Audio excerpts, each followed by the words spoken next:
Good evening. I'm Laura Linder, President and CEO of Jewish Community Partners. I am so pleased to welcome all of you here this evening on behalf of Memphis Jewish Federation and our board chair, Cindy Feinstone. We are proud to be able to gather together this evening in person after several challenging years. Our community has been steadfast in memorializing those who perished in the Holocaust, honoring the survivors among us, and transmitting the legacy of the Holocaust to the next generation. Thank you to Dorothy Kelman Goldwyn and Michelle Goldwyn Kaufman, co-chairs of Federation's Holocaust Memorial Committee. Also, thank you to the 30 dedicated members of the committee and to Lorraine Wolf, Bluma Zuckerbrot Finkelstein, and the many members of the JCP staff who worked hard to present this program. I also want to thank everyone participating here this evening, not only for recognizing the importance of this specific commemoration, but for being part of the Memphis Jewish Federation community. All of us, collectively, support services that help the most vulnerable Jewish families here in Memphis, in Israel, and around the Jewish world. Together, we fund programs that enhance Jewish life for Jews of all ages, and together, we make programs such as the one tonight possible. Thank you for your past, current, and future support. At this time, please turn your attention to Carly Abramson and Emily Groff Heilborn from Temple Israel, who will lead the Temple Israel teen team of Sammy Bray, Sarah Hockman, and Hannah Moore for our national anthem. Please rise.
Thank you.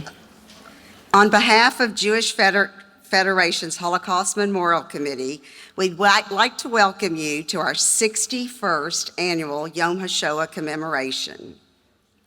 I would like to thank the members of the Holocaust Committee, and we'd also like to welcome Mayor Jim Strickland and Mayor Lee Harris. Thank you for recognizing the importance of Holocaust commemoration, especially at this time of rising anti-Semitism. I'd like to also acknowledge our survivors, rabbis, community leaders, cantors, and educators who are with us this evening. A special thank you to the Memphis Jewish Federation, Memphis Jewish Community Center, and Bluma Zuckerbrot Finkelstein and Lorraine Wolf of Federation for their leadership and assistance in helping us tonight in planning this program. Our appreciation also goes to our pianist, Claire Julian, and our violinist, Diane Zellickman-Cohen. As a child of two survivors, Mayor and Paula Kelman of blessed memory, I've always endeavored to ensure that the Holocaust will never be forgotten. However, this year was a little different for me.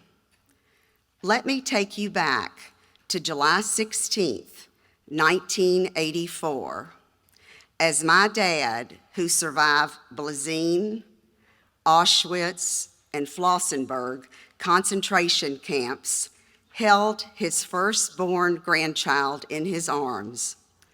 This is a miracle. Hitler did not win. My dad's words that day will be etched in my mind forever. Today, I have the privilege and honor to co-chair this annual Yom HaShoah with that grandchild, my oldest daughter, Michelle Goldwyn Kaufman. My parents were nervous and hopeful when they came to America in 1949. They had an opportunity to continue growing the Jewish people, to pass their traditions and values from generation to generation, lador vador. As a second-generation Holocaust survivor, I have embraced my responsibility to actively honor my parents and all the survivors and to remember the 6 million Jews who were murdered by the Nazis. We remember the grandparents, the teachers, the engineers, the school children, the artists, millions of people who loved and played and studied and were killed because of their religious beliefs or because their status as others. I will always remember and honor the 6 million Jews who were systematically and brutally murdered.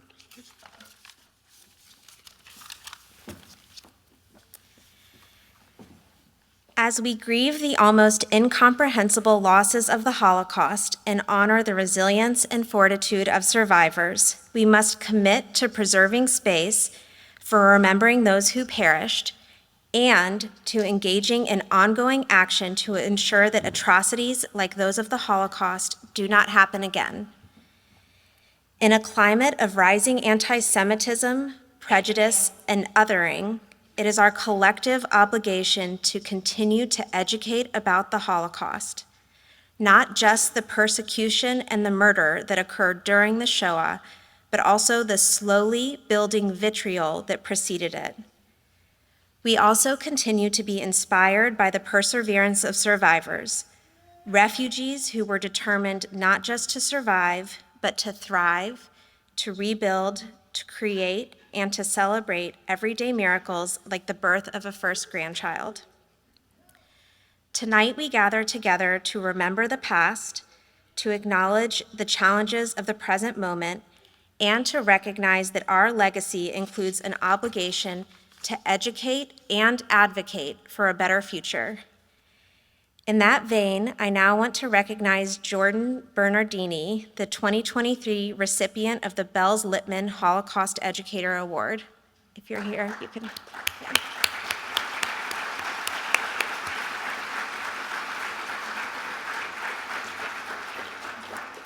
Mr. Bernardini teaches Facing History and Ourselves at Germantown High School and is a member of Facing History's New Community Fellowship. We also want to recognize the winners of this year's 14th Annual Art and Essay Contest. The theme was Courage and Hope, the Holocaust through the eyes of a child. The contest award are made possible through the Kathy Mella Family Memorial Fund of the Jewish Foundation of Memphis. The endowment by survivor Kurt Ward of blessed memory is in memory of his sister Kathy, her husband Paul, and their 17-year-old daughter Doris, who was all murdered at Auschwitz. We would now like all the art and essay winners and teachers to please rise for recognition, and let's give them a hand.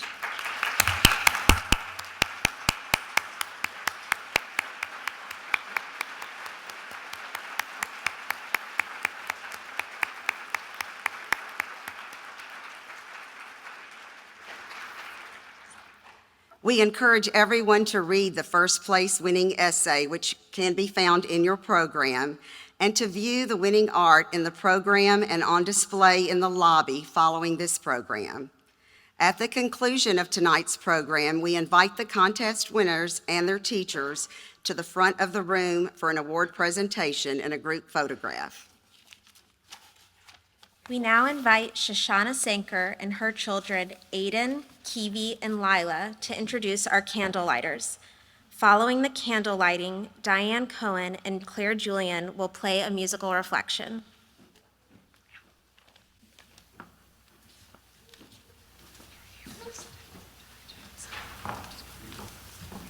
Miss Elaine Stegman is the daughter of the late Miriam Yakubovich Czerny. Miriam lived in Sosnowiec, Poland. Her parents were taken away by Nazi soldiers in the middle of the night, and she never saw them again. 2 of her sisters and their 6 children also perished at the hands of the Nazis. During Miriam's teen years, she was forced to live and work in Grunberg, a Gross-Rosen concentration camp. After the war, she and her husband, Max, met at a displaced persons camp in Germany and immigrated to Chattanooga in 1951. Mr. Jack Cohen was born in Chalchi, Greece. When Jack was 9 years old, the Nazis arrived. He and his family fled to St. George's Monastery in a remote area bordered by mountains. For 2 years, they gathered food only from the land and water from a nearby creek. After liberation, Jack and his family returned to their hometown where he completed high school. He attended college at the University of Padova in Italy, graduating with a Doctor of Science. Jack came to Memphis in 1956. Mr. Harry Deitman is the son of, and Mrs. Michelle Deitman is the granddaughter of the late Mrs. Henrietta Deitman. Henrietta was born in Lodz, Poland. When Henrietta's parents were sent to the ghetto, Henrietta was sent to Warsaw to live with relatives. Henrietta's fiancé, Stefan Deitman, left his family to join her. They were married soon after. In the spring of 1943, she and her husband were deported to Majdanek concentration camp and separated. Henrietta was sent to Auschwitz and later survived the death march to Bergen-Belsen, where she was liberated in April 1945. She made her way to her sister's home in Belgium, and 3 weeks later, her husband showed up at the door. Mr. Marty Kelman is the son of, and Mrs. Kara Goldwyn Munakata is the granddaughter of the late Mrs. Paula Kelman. Paula was born in Czestovia, Poland. When the war began, she was separated from her family and put into a ghetto, and then the Hasag labor camp where she was forced to make ammunition. She remained there throughout the war and was liberated by Russians in January 1945. Paula met Mayor Kelman after the war. Mayor was a prisoner in Bliesen, Auschwitz, Flossenburg concentration camps. After the death march, she was liberated in 1945. Paula and Mayor were married and arrived in New York City in 1950. Mrs. Janine Paul was born in Paris to Romanian parents. As the Germans were approaching the city, her father was killed and her mother and brother were deported to Auschwitz, never to return, leaving Janine, just age 12, alone. Through the kindness of several people, Janine was sent to a children's home in the north of France to hide out until the end of the war. She immigrated to the U.S. in 1947. Mrs. Sylvia Silber Feldbaum and Mrs. Annette Silber Eisenberg are the daughters of the late Mrs. Ella Silber. Ella was born in Janova, a town near Kovna in Lithuania. When the Nazis entered, she was transported with her family to the Kovna ghetto. Mrs. Silber was separated from her family and sent to a work camp in Lithuania. After being transported to yet another slave labor camp, she was sent to Germany, to Stutthof, and then to Dachau. During the march to Dachau, she was liberated by the American Army.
Thank you to the survivors and family of survivors helping us memorialize the 6 million Jews who perished.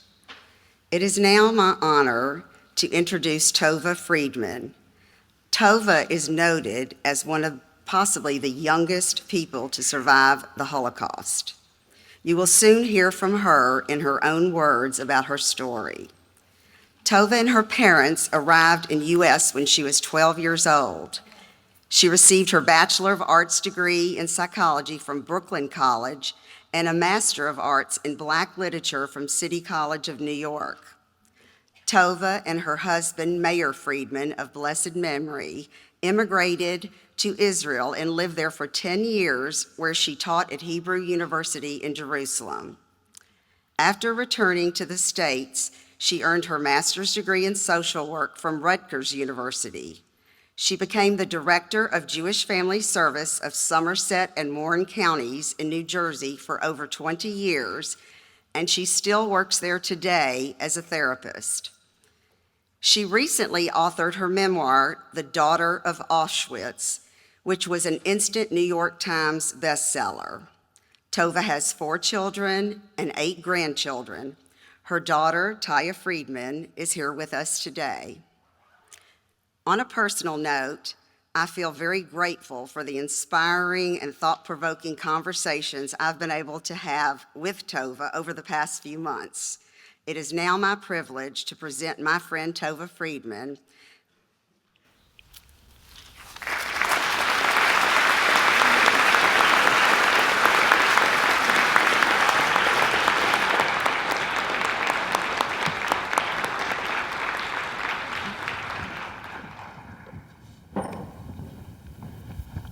Hi, you can hear me, good. This past Friday, I was invited, I and my grandson were invited to the UN by the Israeli ambassador to America, and there were 30 other diplomats from all different countries. And what is the topic? Besides telling my story, it was the topic of anti-Semitism. I brought it up to them, and I asked them, you know, an ambassador is supposed to be ambassador of goodwill. What is the goodwill? What are you doing? Anyhow, it lasted they gave us 45 minutes, but between the two of us, myself and my grandchild, who was 17 years old, Aaron Goodman, we had much more time, but it went well. At the end of this conference, a number of diplomats came over, German, Albanian, I think Ukrainian, you know. And you know what they said to me? Oh, thank you so much for reminding us. You know we have to do things, but now that we heard you. And I thought to myself, I have to remind them? One person has to remind a diplomat what their jobs are supposed to be? I mean, it was really very upsetting. The German diplomat was very nice, and she was very warm to me. She said, oh, thank you. I'm going to go home and so forth, and I'll do it. I wanted to say more, but I have to be diplomatic. I mean, they're diplomats. I have to be diplomatic. I said, thank you, but I didn't mean it. I said, what were you doing till now? But of course, I couldn't say that. So I reminded them. Now, what did I remind them of?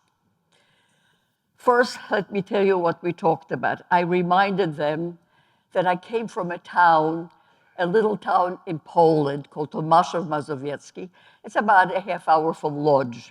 Lodz is known better than that town. There were 15,000 Jews at the beginning of the war. In 1945, there were 200 out of 15,000. The rest were murdered in many, many different ways. You know, killing was an art. It wasn't just, it was drowning and gassing and starvation and you name it. Hitler had a pretty good list on how to do it. Shootings, okay, 200 out of 15,000. It was a very religious community. The Polish Jews in general were religious, more than, let's say, the German Jews. So the religion prohibited contraception and so forth, which is very true of any religion, Catholic and other religions. So they had very large families. My mother came from a family of 9 children. She was the youngest. Each of the 9 children had 4 or 5 or 10 other children. My father came of 9 children, so forth, big families. And the town had hundreds and hundreds of Jewish children. At the end of the war, 5 were left. 5 children out of hundreds and hundreds and hundreds. And I'm number 5 of, okay, I'm the youngest. I'm the youngest of the children. Right now, there was one more left. One lives in Europe, but she never talked. The others died. And another one's 5 years older, so she doesn't talk anymore. So I am left to represent an entire town, thriving town. My family lived in that town for 200 years because the Poles at that time were very warm and open to the Jews, and they invited them. So my great-great-grandfather, they were allowed to practice their religion, and I come from a group of Hasidim. Okay, my mother came from a very religious family, and she had about 150, I would say, members of her family. You know how many were left at the end of the war? One. She was the only one. Out of all of these people, she was the only one. And she died very young. She died at 45 in America because she just didn't want to, she couldn't handle it. My father was able to, here we go about thriving and survival. Yes, I am a lucky one because I was a child and I was able to recuperate with a lot of help. But I recuperated. My mother never did, and my father did much better. So let me give you a little bit of a history. First, you have to understand something. The reason I remember so much from the time I was 2 and 3 was because my mother was with me, and her parenting style was to talk to me and verify what I see. Everything I saw, I said, "Oh, is this person dead?" She said, "Yes." She said, "Yes." She didn't cover my eyes. She didn't take me out of the room. So my earliest memory was being in a ghetto. It meant that there were lots and lots of people in a tiny apartment, and I had to be under the table because I was the only child in that particular group because there was no space. I felt safe, though, because my parents were there. A little girl being under the table, my mother would feed me, and I learned to listen.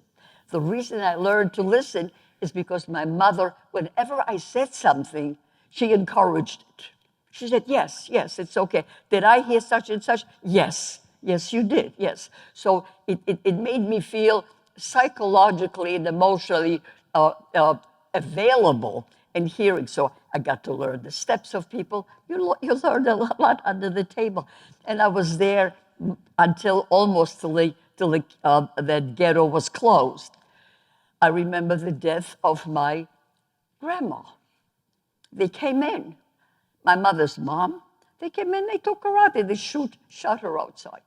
Shooting was so common that I thought that being Jewish means you have to die.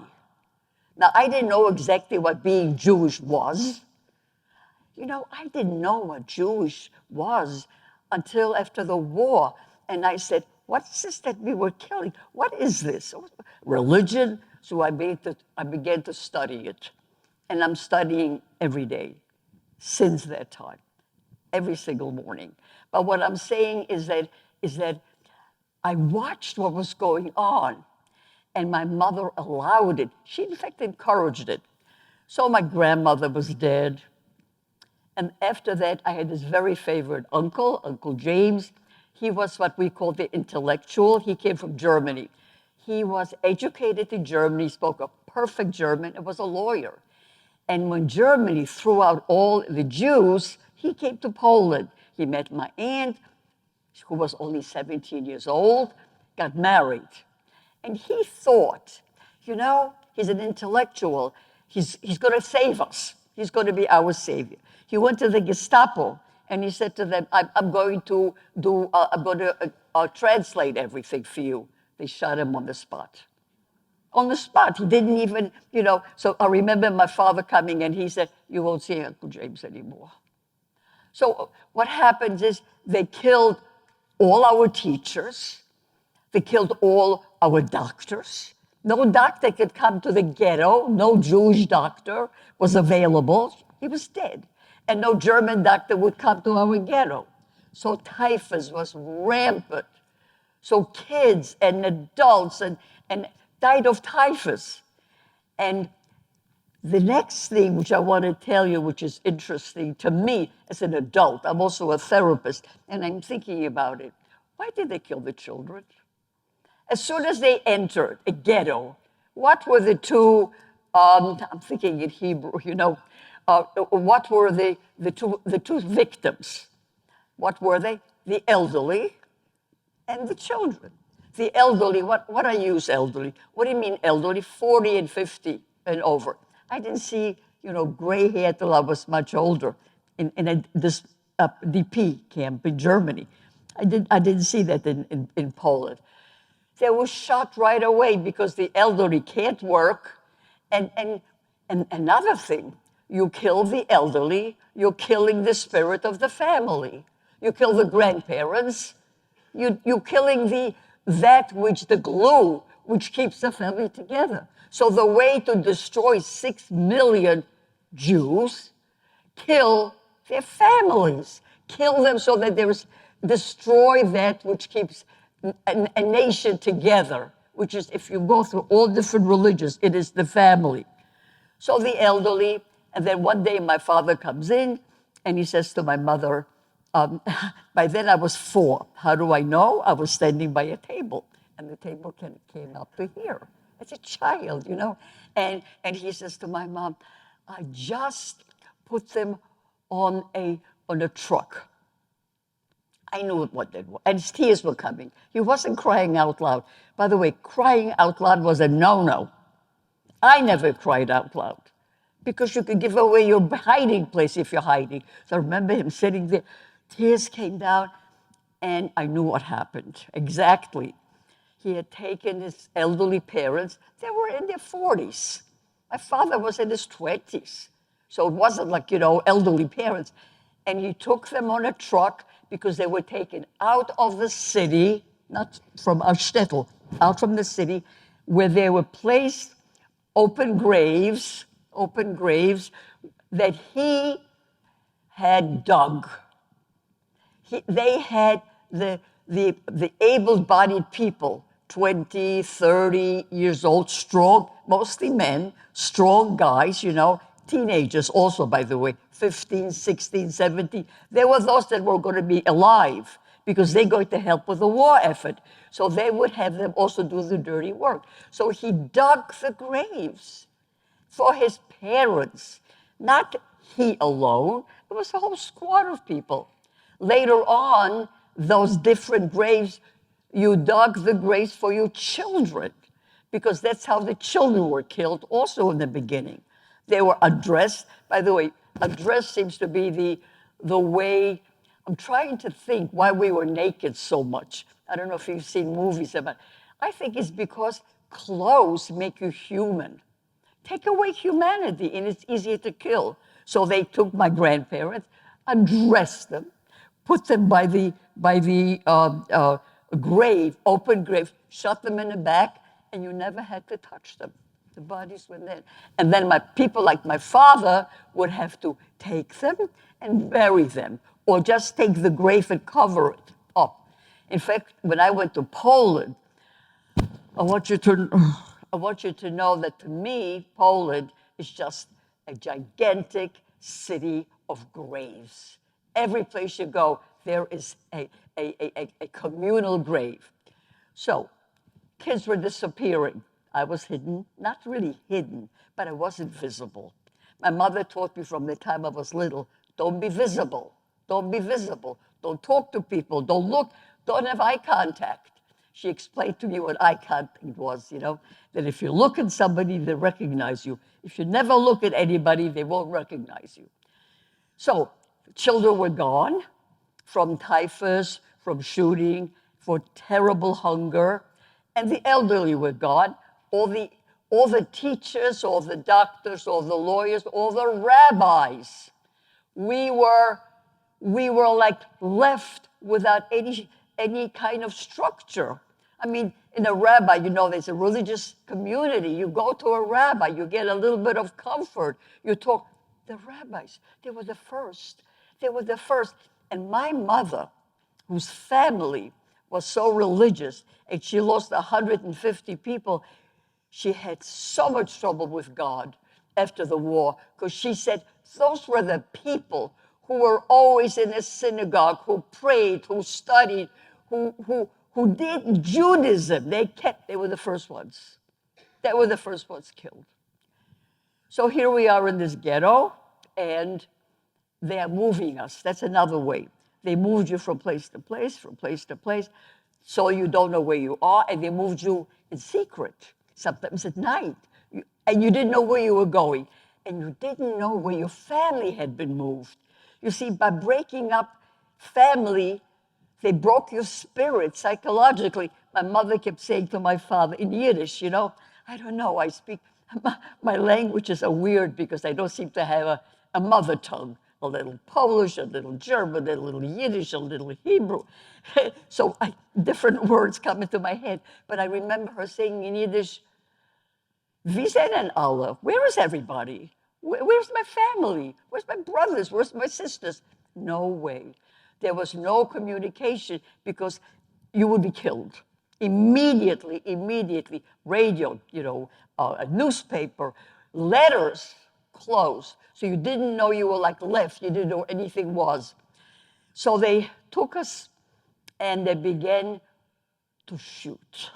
That's one of my memories, because they were closing that camp and they were sending us somewhere else. And also the trains were coming. You know those trains? By the way, my mother, when she came to America, could never take a subway. She couldn't take the train, the moving, the people, the bodies. You know, it brought her back. The trains, our town was slated to go to Treblinka. It was a plan. You have to understand a master plan. So that town, so most 8,000 people in 2 days were shoved into those cattle cars. 25 or 30 people were left. I don't know the number. The number seems to, I don't do much research, by the way. I have trouble. I can't do that. I can't read what writers, I can't read that kind of stuff. So what happens, when my father told me, he said, oh, we were 36, I don't know, 40. We were the cleanup squad. Just like they dug the graves for their children and their parents, they also picked up the dead bodies that were stuck in blood. So we were the cleanup squad. Months went by. I remember I was walking behind my mother. I didn't have to, by the way. Children, there were very few kids left. I didn't have to, but I did, because I'm scared to be alone. So I went behind my mom and I picked up the body and she put them in some kind of a bag. And sometimes they had communal graves. There was a Jewish cemetery in Tomaszów, Mazowiecki. It still is. I went to see it, but it's in such a shape that I only saw it once. I didn't want to see it again. So my father, can you imagine that after, with all of these things, my father still said the Kaddish. And the Kaddish is a prayer for the dead, which praises God. Now you tell me how you can praise God during a period like that. But he did. We were left just a few of us. We were taken into a different camp. Life changed again for me. I was alone. My parents went to work in an ammunition factory every single day. And I was a little girl, and I played outside. I was afraid to be inside the barrack. The barrack's more scary than being outside. And I remember there were games. There were violent games. You're a Jew, and I'm a German. I was always the Jew because I was a little girl. So the children also reflected the terrible, violent society that we were. Slowly, in that camp, there were less and less people. And my mother taught me behavior patterns. She said, no eye contact. When you see a German coming, give him the right of, no running, she says, because there were dogs. If you run, the dogs may kill you. She said, the dogs are trained. The German shepherds have always been like a nightmare to me. She said, they're trained to kill, so stand very still. So she's gone a whole day, so is my father. in an ammunition factory and working, and I'm by myself, and I see a German coming, and I remember what she said. I remember what she said. Said, very, very still, look down, just like this, and nothing will happen. And she was right. She was right. Nothing happened to me. The Germans passed by and so forth. One day she said to me, let me show you something. She takes me to a shooting because somebody broke some rules. Some adult woman, which I couldn't understand. How can an adult woman break a rule? And the shooting was very, very close. The person was standing there. The man just went and shot. And she said, this is what will happen to you if you don't follow orders. Learned it, finished. I got my lesson. I heard that again, they're moving us again. This time, the children have to be gotten rid of. There was no room for children wherever we're going. So they gathered whatever children we had left to put them on a truck. But my mother and father, either they built it or they had it. I don't know. We had a crawl space. They pushed me in there.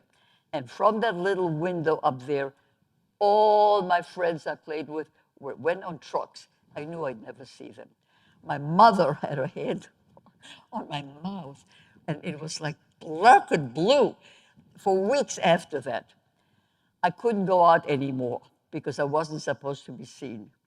For weeks and weeks, she locked me every day. She put something on the window, told me never to go near the window. And that's how I stayed, knowing that any wrong move, I may be found out. Well, one day, she comes over at night, and she says to me, tomorrow you can go out. I said, really? I can go out tomorrow? Oh, I haven't been outside. I didn't remember the last time I was outside. Yes, she says, you could go. So in the morning, I didn't, when she didn't go to work that day, and we didn't have to, she didn't lock me up. I went outside, and she's packing, and she's doing all kinds of stuff in that little room. I said, what are you doing? She says, we're going to Auschwitz. Now, I heard about Auschwitz, like Majdanek, Treblinka, they were common names. I heard all about Auschwitz. I didn't care. You know why? I was outside. There was air, there was sun, and I remember walking around. No children. But I saw the train. We got ready. My mother had a little suitcase. We got on the train. That's where there was a separation between being a person, not being a person anymore. I got to get a drink. We went onto this train, 36 hours. No water. Thank God for water. No water, no food, no light. And it was very hot because the bodies, only women, men and women were separated. That's the first time we were separated from my father. Very close by, and I fell asleep standing, and my head went on the woman in front of me. But I remember the worst thing was going to the bathroom. You know, going to the bathroom, you don't realize it's a human need.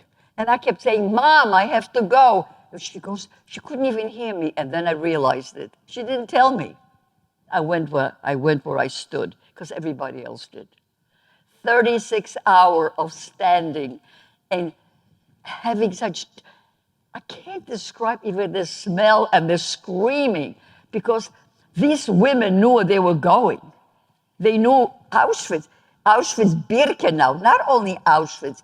Birkenau was only one reason. You had to die. No work, nothing. You could be the best of anything. If you're a good worker, you were taken into a work camp, which Auschwitz had a part of a work camp. But this was pure annihilation. We arrived, I remember that, and the first thing I said to my mother, I said, Mom, what's the smell? And she said to me, she pointed. I saw the smoke from the burning bodies. And she told me what it was. She didn't cover up the idea. Now, I just come from a terrible smelly place, but this was completely different. And then all of a sudden, she says to me, get undressed. Again, we have to get undressed. It was, by the way, it was summertime. It wasn't cold in Auschwitz. The ice and the snow came later because I was there for 6, 7 months. But this was still summertime. And I said, why? And she said to me, because they want to make sure that our bodies are healthy. If our bodies aren't healthy, we're going to get up there. I said, we're going to go there? She said, no, only if we're sick. And I remember saying to her, I turned around, there was a little girl naked. I said, how do I look? And she said, oh, you look okay. You'll be fine. I said, Mom, how do you look? She says to me, I'll be fine. And she goes just like that. I remake to herself. She goes like that, she goes like that, because she was trying to look. Now, there are many miracles in my life. I don't know why. Maybe because I should have been a witness. There are no children left. 1.5 million children were killed. They're not here to speak. Very few children are here to speak. So maybe that's what I survived. I don't know. But when we got off, usually every child over 12 or 13 was sent straight to the crematorium. I told you, you only stayed alive if you were useful. That was the whole idea. The sick, the small people, the mentally ill, it had all kinds of categories, maybe 15, 20 categories. Only the healthy workers could be left alive. I was a child. I have no idea. I wrote this book with a reporter who tried to do some research. He couldn't find the reason either. No place in literature. We don't have dates, so we don't know exactly what happened. But somehow, I passed whatever inspection it was, and they took me into Auschwitz proper, and then my hair was shaven. I remember, I was so small, they put me on a bench, and I remember the woman who shaved my hair. I saw all the hairs everywhere. She said, "You poor child." And then I couldn't find my mother because hair is such a part of your personality. By the time I found her, she took my hand. She said, "Now let me show you where we're going to sleep." She must have heard. You see, I didn't know the orders. I didn't know German. I didn't know what orders. But she took me and we had a middle bunk. I remember I couldn't get on. She picked me up, and again, rules of survival.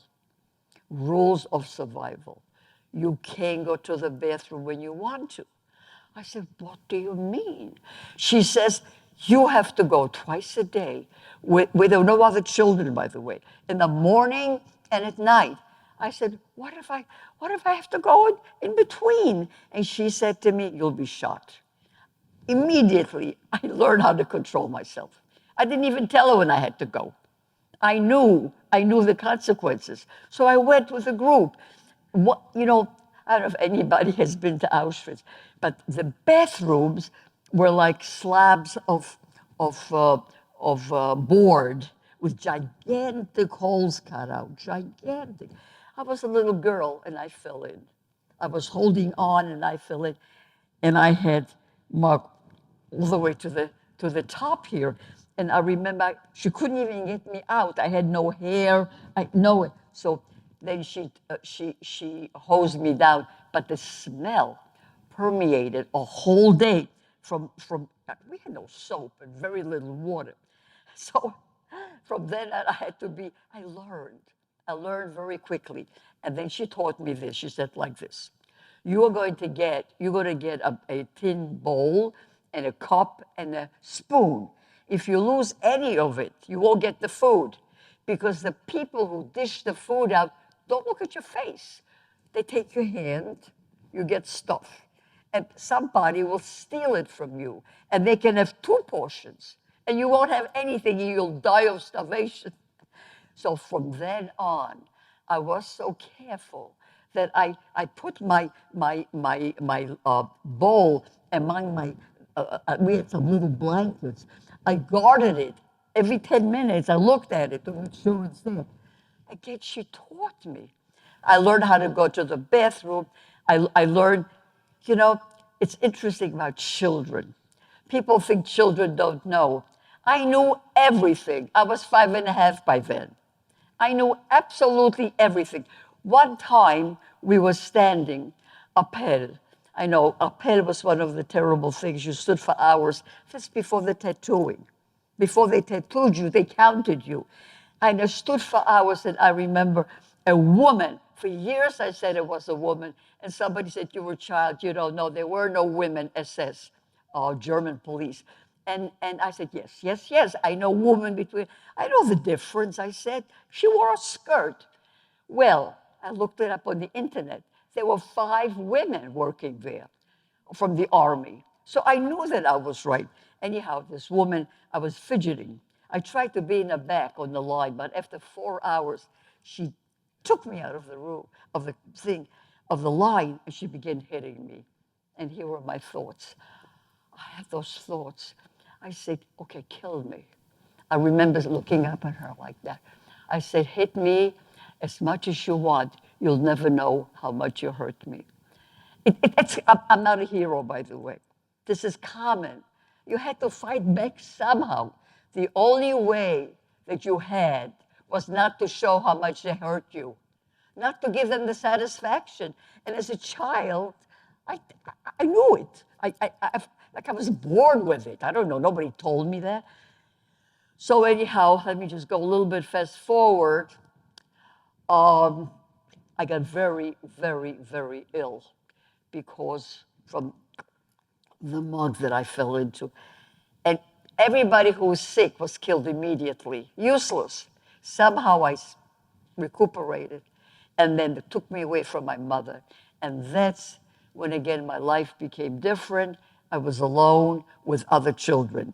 The first thing they did, they tattooed me. 27,633. The worst about it was I had to remember it. That was my name. And I didn't know how to read or write, and I didn't know numbers, but I heard the phraseology. I learned the phraseology. And that's when my whole life was like different.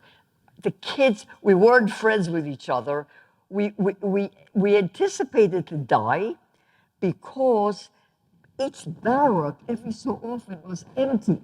And we know they were going to crematorium. I'm not sure I knew what it was, but I knew you don't come back. That's for sure. At one time, a little girl was sleeping with me. To me, she was old, you know. She died. I didn't worry about her death. I worried that her number would be called, and there's nobody to say here. So I did it for her. At one time, I got a gift. I got a piece of bread in a little baggie. And I said, oh, I want to make sure that I don't take your time. The baggie said, happy 6th birthday.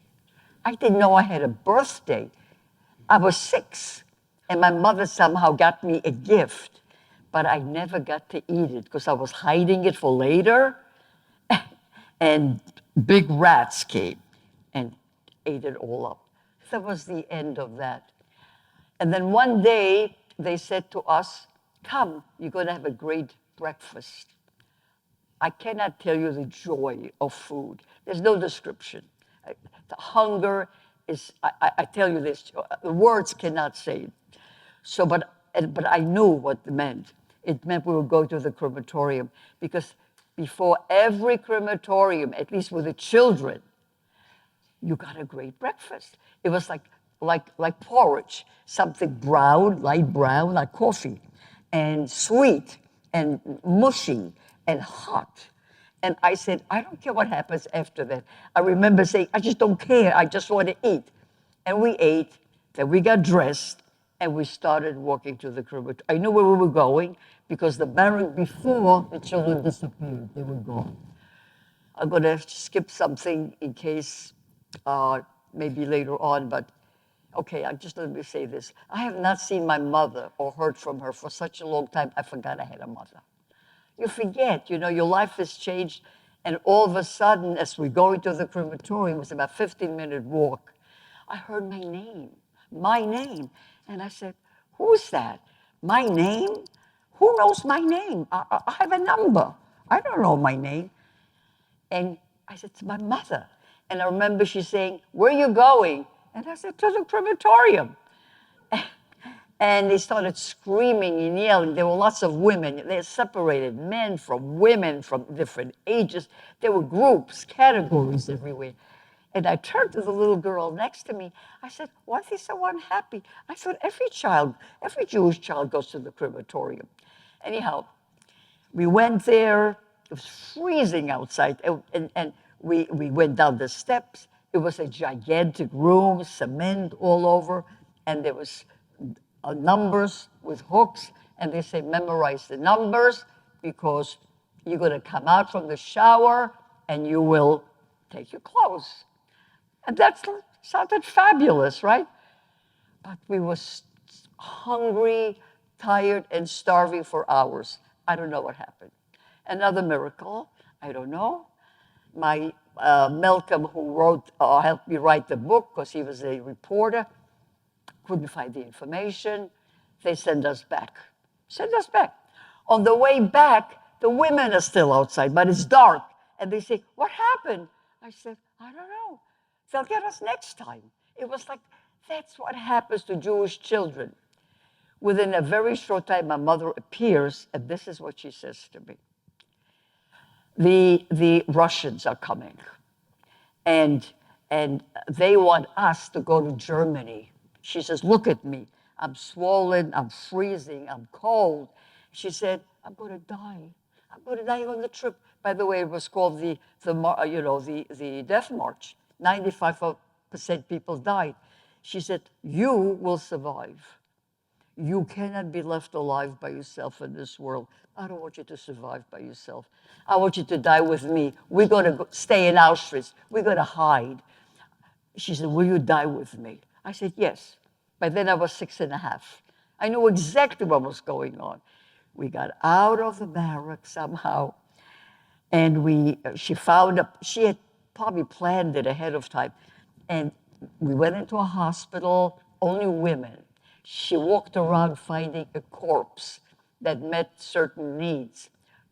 Get in, she said. Found this corpse, and she manipulated my body in such a way I knew what she wanted.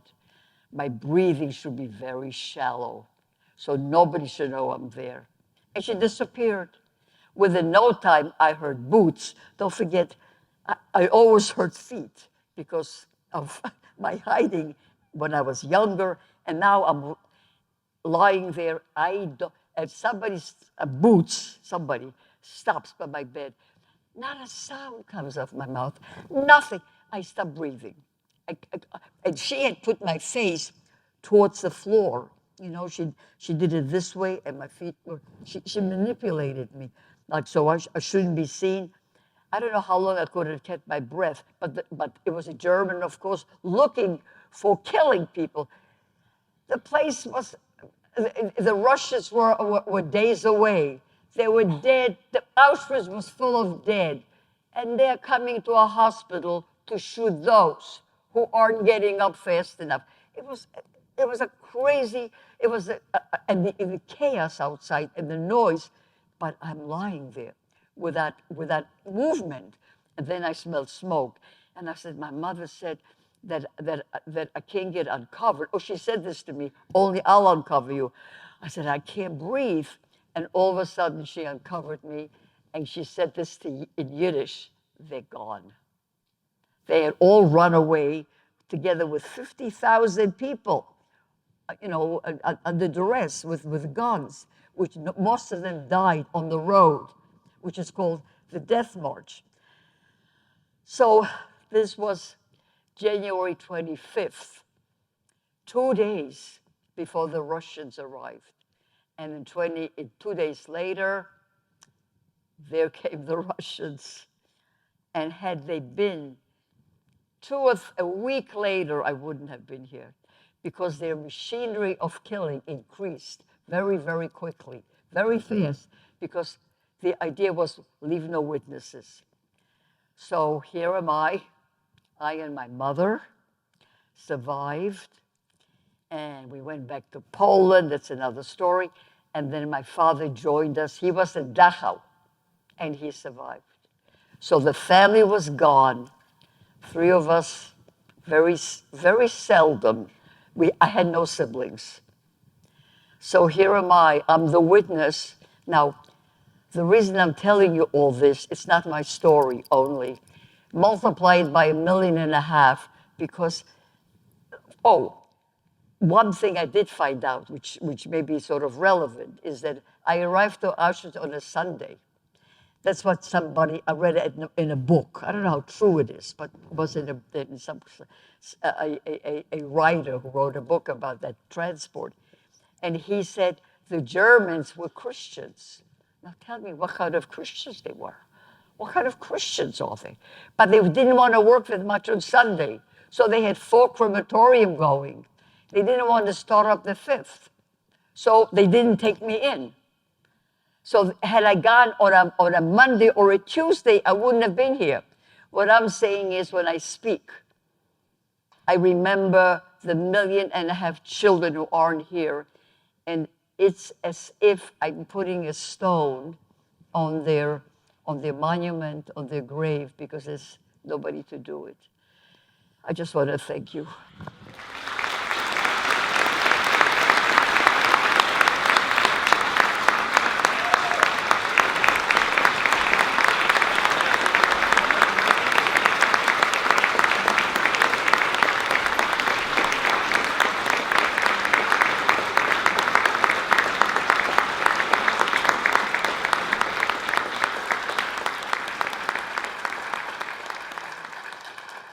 And there's some survivors here, right?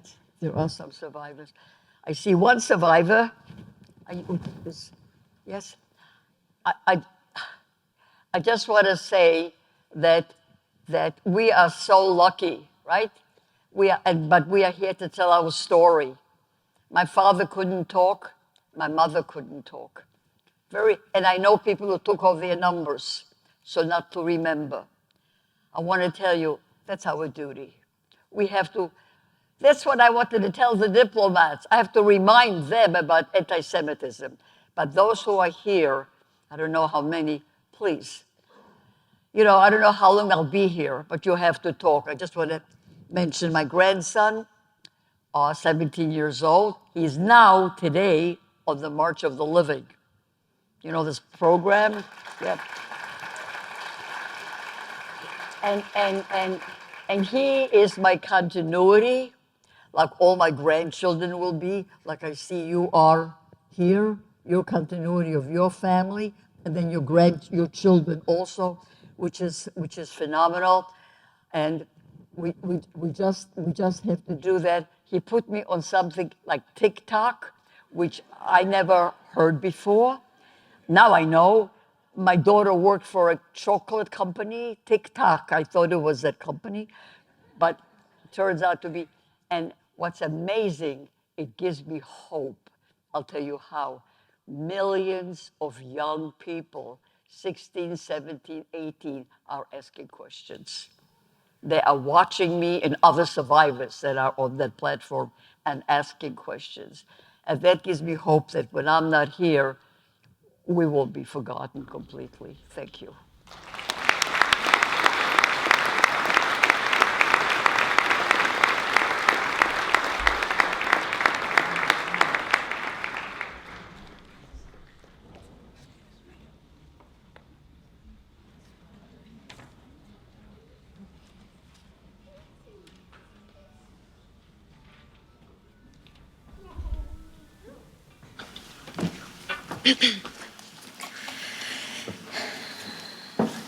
Tova, thank you for sharing your moving story and the stories of those who are no longer able to speak. We are so fortunate to have been able to bear witness with you and are inspired by your commitment to making sure that the world will never forget.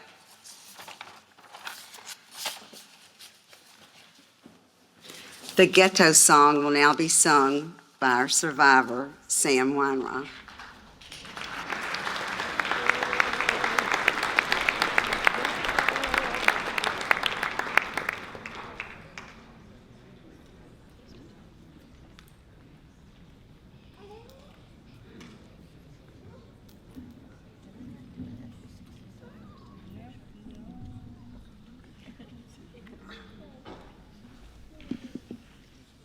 they get a song.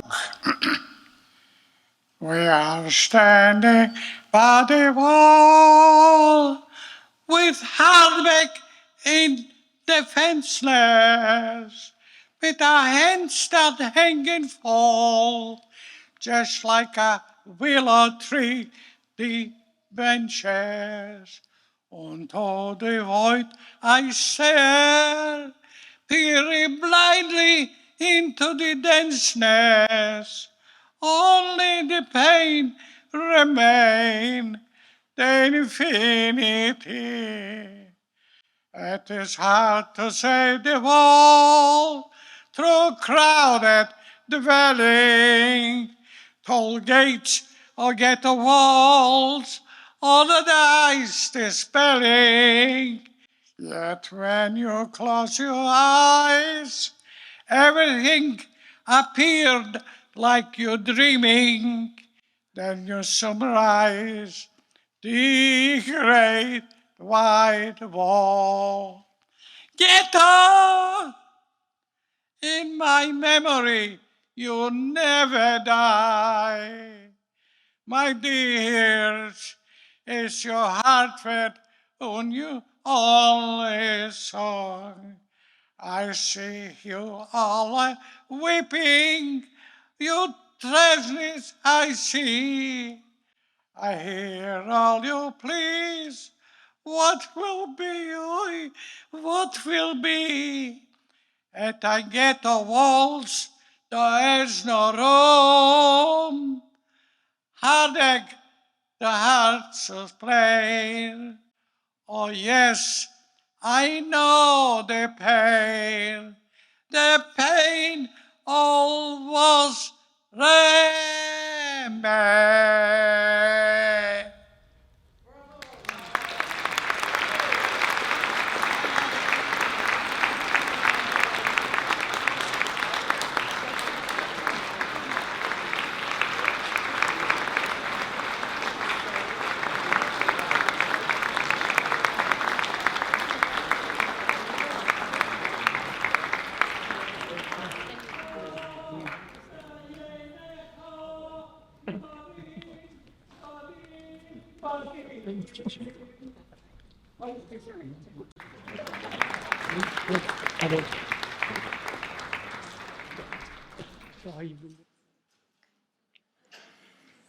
Thank you, Mr. Weinroth.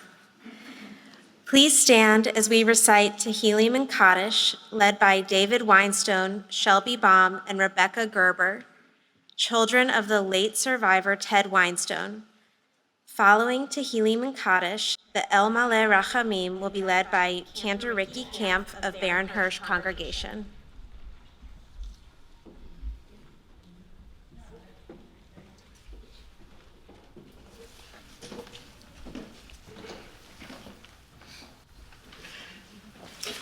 Since this last gathering, last year, we lost our father, a survivor who lived here in Memphis for well over 70 years. And while that is quite sad, I'm very happy to see the Weinroths here. It's truly a source of inspiration for me every time that I see you. And Ad May Esrim to 120 should be healthy. We'll recite Psalm 79 in English together, please. A psalm of Asaph. O God, nations have come into your inheritance. Your holy temple have they defiled. They have laid Jerusalem on heaps. The dead bodies of your servants have they given to be food to the birds of the sky, the flesh of your pious ones to the beasts of the earth. Their blood have they shed like water around Jerusalem, and there was none to bury them. We have become a taunt to our neighbors, a scorn and derision to those who are around us. How long, Lord, will you be angry forever? Shall your jealousy burn like fire? Pour out your wrath on the nations that have not known you, and on the kingdoms that have not called upon your name. For they have devoured Jacob and laid waste his dwelling place. Oh, do not remember against us our former iniquities. Let your tender mercy speedily come to meet us, for we are brought very low. Help us, O God of our salvation, for the glory of your name, and save us, and forgive our sins for your name's sake. Why should the nations say, where is their God? Let the revenging of the blood of your servants which is shed be made manifest among the nations and before our eyes. Let the groans of the prisoner come before you. According to the greatness of your power, preserve those who are appointed to die. And render to our neighbors sevenfold into their bosom their insult, with which they have insulted you, O Lord. So we, your people and sheep of your pasture, will give you thanks forever. We will tell your praise to all generations. Now we will recite Kaddish. Please join me, or you can just answer. Yiskadal v'yiskadash shmei Rabbah, B'yoma divrach Yerusei v'yamlich malchusei, B'chaye chon v'yom echon v'chaye d'chol beis Yisrael, Ba'agala uvizman kari v'imru amen. Yehei shmei Rabbah mivarach li'alam u'lamei u'mayah. Yisbarech, v'yishtabach, v'yisporer, v'yisreimam, v'yisnaseh, v'yisadar, v'yisalev, v'yisalal, shmei d'kudusha, b'richu. Le'ela min kol birchasa v'shirasa, tuz b'chasa v'nechem asa, damiram b'yoma v'imru amen. Yehei shlomo rabba min shemaya, v'chayim aleinu v'al kol Yisrael, v'imru amen. Oseh shalom b'mraimav, hu yaseh shalom aleinu, v'al kol Yisrael, v'imru amen. As my father would like to say, we'll see you next year.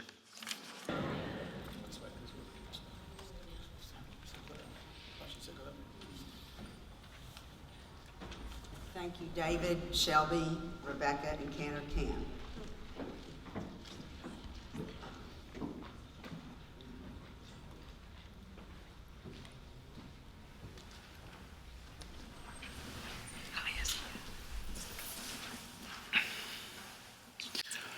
El Mole Rachamim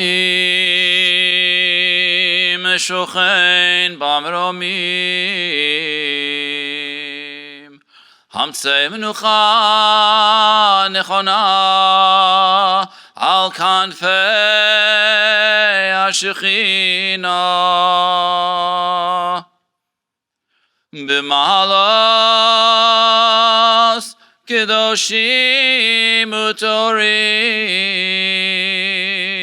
Kizohar Arakia Mirim Umazirim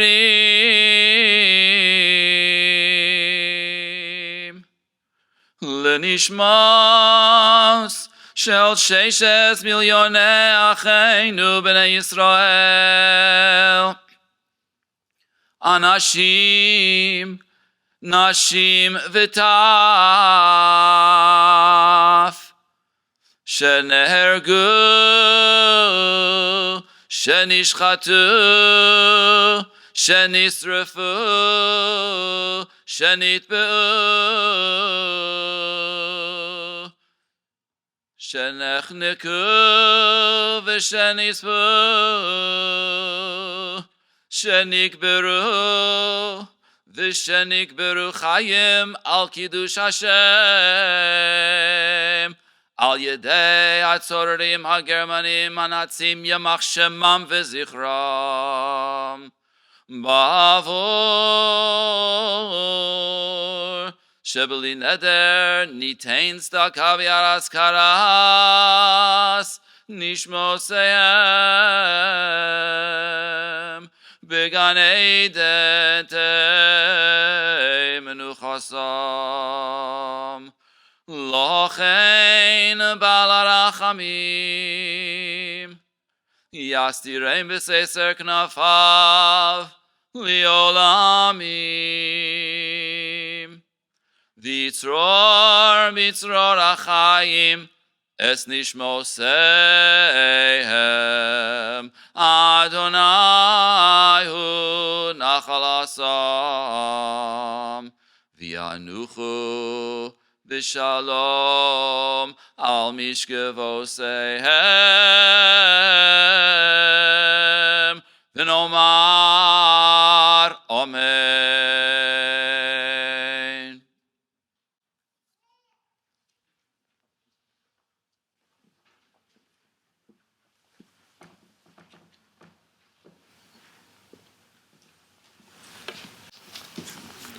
Thank you, Cantor Camp, and thank you, David, Shelby, and Rebecca. The closing benediction will now be offered by Rabbi Akiva Males, Rabbi of Young Israel of Memphis.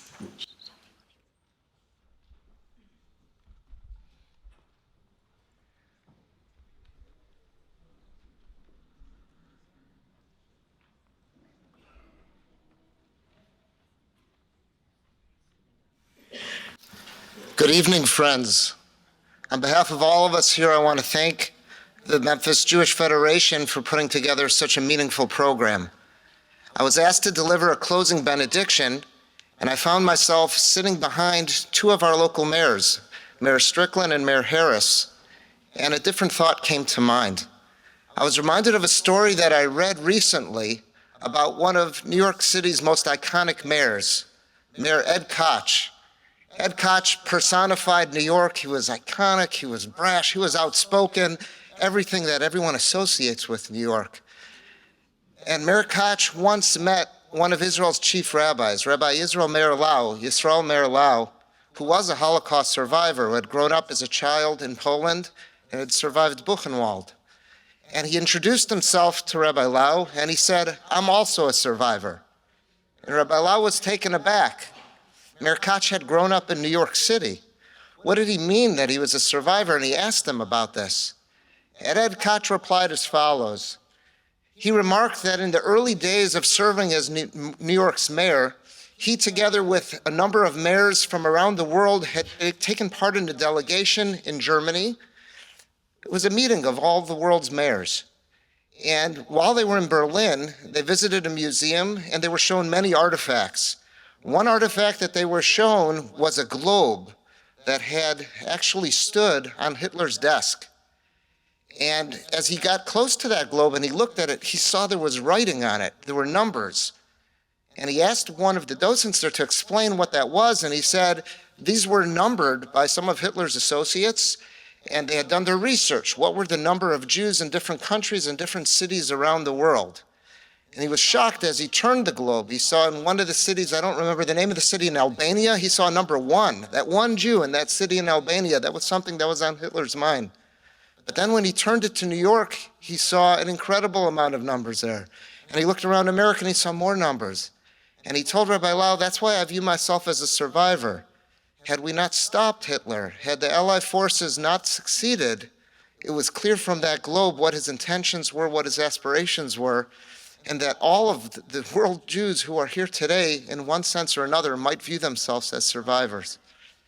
And while that may be true that Mayor Koch may have expanded the definition of survivors, there's nothing comes close to hearing the testimony, hearing the stories of someone who authentically was a survivor, who lived through that awful time in our people's history and came through it with a sense of strength, courage, and grace.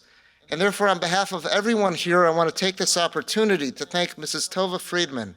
Thank you for coming to Memphis, for sharing with us this evening, and for so eloquently speaking about your experiences, those that you experienced, and those of your family and your town as well. May HaKadosh Baruch Hu, may God Almighty grant you the strength and the grace to be able to share your story and your testimony with the world at Me'av Esrim Shana till 120. Thank you very much.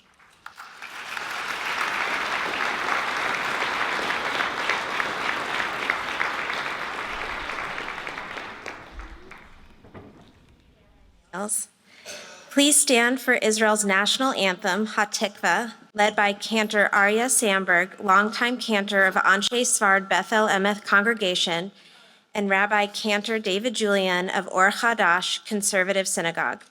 We would also like to invite current and former IDF soldiers to please come forward to join them.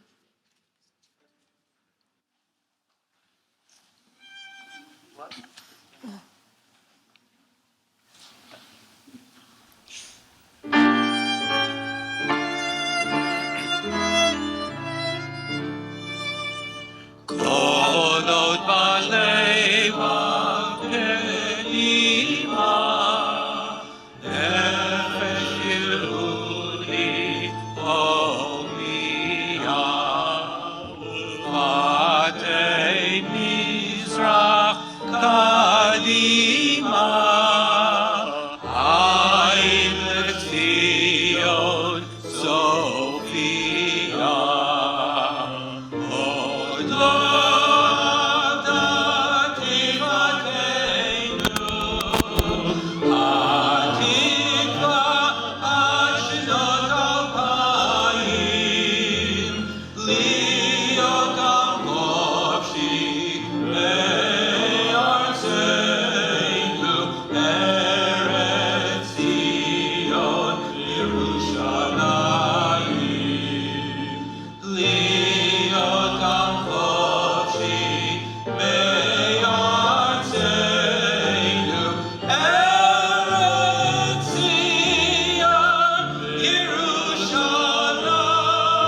as we conclude, we want to thank you for all coming together for this impactful evening of remembering and reflecting.